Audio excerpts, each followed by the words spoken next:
plusieurs raisons qui peuvent expliquer pourquoi tu n'arrives pas à perdre du ventre alors que tu fais les choses bien.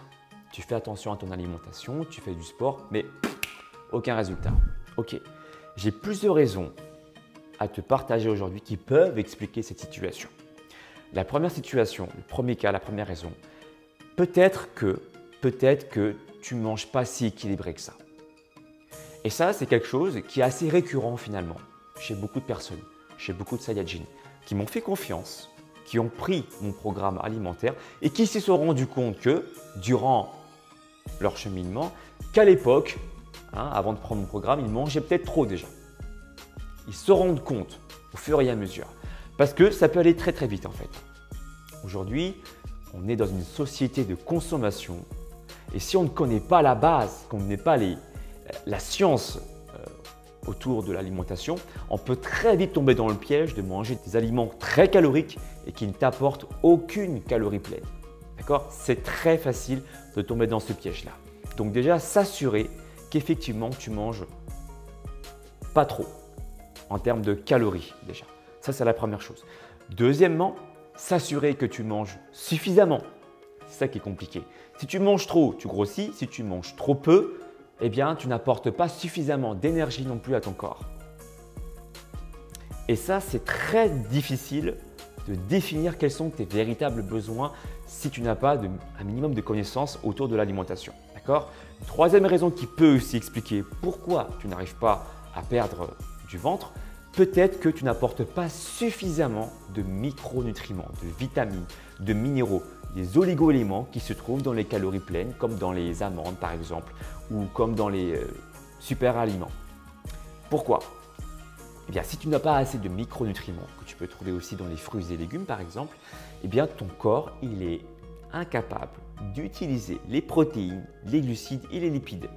En soi, ça veut dire que tu peux très bien consommer suffisamment de protéines, suffisamment de glucides, suffisamment de lipides et ne pas consommer suffisamment de micronutriments et ne pas avoir de résultats. C'est possible. Alors, comment veiller à éviter ce problème? Consommer suffisamment de vitamines et minéraux de par les fruits et légumes. D'accord? Un conseil simple, diversifier les fruits et légumes au maximum. Que chaque jour, tu puisses apporter des légumes et des fruits dans ton alimentation, dans ton assiette. Ok?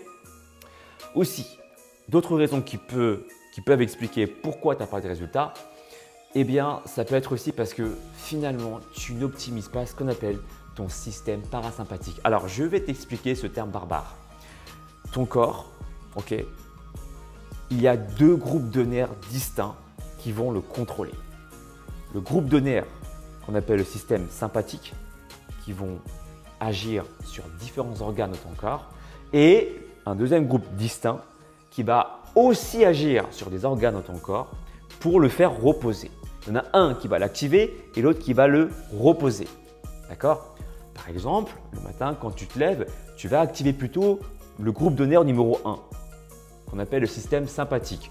Cortisol, sécrétion d'hormones stressantes pour te réveiller justement, d'accord? Pour te motiver.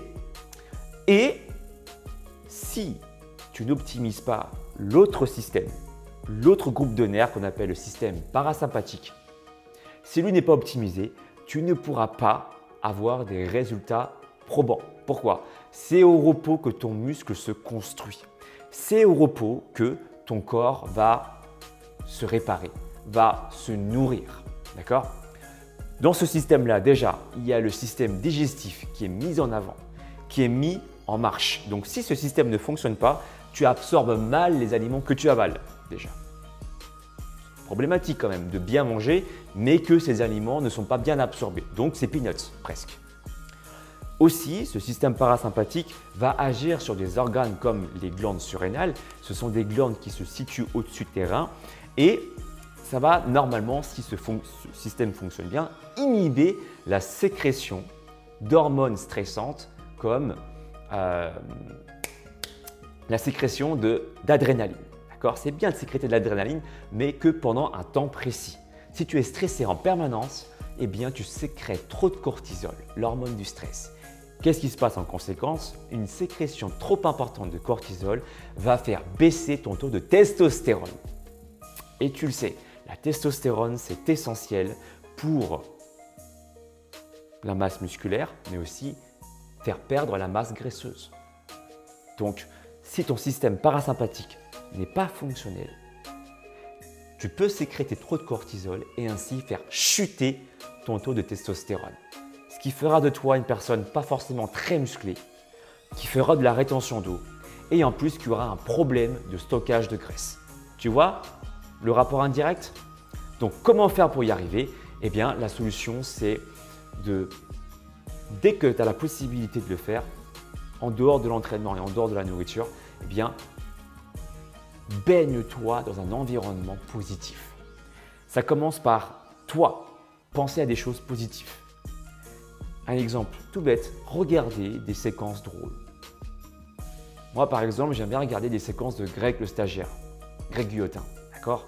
Des séquences drôles qui me font rire. Le rire permet de stimuler le système parasympathique. Tout ce qui va t'apporter du bien-être, la méditation, le yoga, la cohérence cardiaque, la respiration, les amis qui te veulent du bien, les amis qui te tirent vers le haut, tous ces facteurs-là permettent d'activer ce système parasympathique. Tu vois, moi, clairement, par exemple, en dehors du sport, c'est le seul moment pendant le sport où je stresse mon organisme.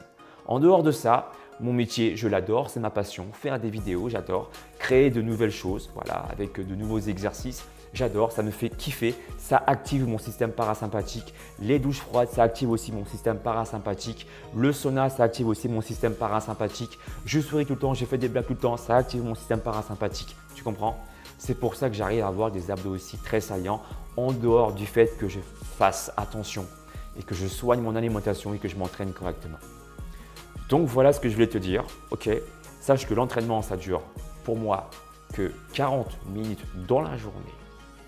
Ok. Et en dehors de ça, eh bien, il me reste en fait presque 23 heures pour optimiser mon corps au système parasympathique. Et toi, je t'invite à faire la même chose. Dès lors que tu peux t'accorder des pauses, eh bien, entoure-toi des gens positifs. Voilà. Si tu veux maintenant me faire confiance, tu peux me faire confiance. Tu peux aller sur mon site alexlevent.com, il y a un onglet en jaune, je veux un programme. Tu peux cliquer dessus et là, je te propose, moi, un programme sportif et alimentaire. Si tu as des questions durant le programme, tu m'envoies des mails et je te réponds. Ok? Partage cette vidéo en tout cas à tes amis qui veulent avoir une tablette de chocolat et qui ne comprennent pas pourquoi ils n'arrivent pas à l'avoir alors qu'ils ont un très bon entraînement, une très bonne diète, mais qu'ils ont une vie beaucoup trop stressante. Ça arrive. D'ailleurs, tu peux vite constater aussi que dès lors que tu es trop stressé, tu peux aussi faire de la rétention d'eau. Et dès lors que tu pars un peu en vacances, tu dégonfles. Vrai ou faux? Peace and soy. Ciao.